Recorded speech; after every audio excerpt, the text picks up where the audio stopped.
And a hunger strike will not be enough to end administrative detention for a high-profile terror suspect. That's the latest ruling by Israel's High Court of Justice on Sunday. The case is that of Khalil Awadeh, the man who refused food for 6 months, protesting his ongoing detention. Awadeh has been held without any formal charges since last December.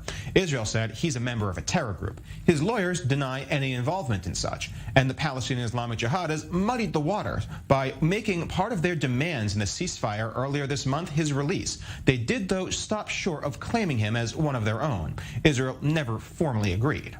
Israel's administrative detention policy is part of a series of emergency powers that have been in place since 1945, as before the founding of the nation. It allows suspects to be held indefinitely without any formal charges at all. While Israel maintains it keeps dangerous terrorists off the street, human rights groups have criticized the policy intensely. Currently, Israel holds about 670 Palestinians in such administrative detention, a number that has spiked sharply in recent years. For more on this and related topics, we're joined by our defense correspondent Jonathan Regev in the studio. Jonathan, tell us a little bit more about how Israel uses this form of administrative detention. Basically, it's a very controversial measure. Basically, it's keeping people imprisoned without actually going through a formal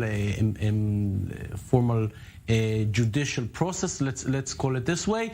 And of course, it's part of the emergency measures with which Israel is living since it gained independence, meaning for 74 years.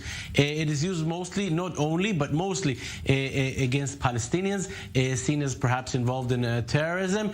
Maybe there's no concrete evidence to how would I say it, to judge those people and find them guilty, but there's an understanding that having them outside on the streets may be very dangerous. This is a case of Awadeh here that we're seeing, and of course his name was brought up following the latest operation in Gaza, probably as Israel giving some concession to the Palestinian Islamic Jihad. At least for the moment, we're seeing that it's not happening. Yes, he has been released from that detention for a few hours to get a medical service, but being back again in this sort of detention, as it is called.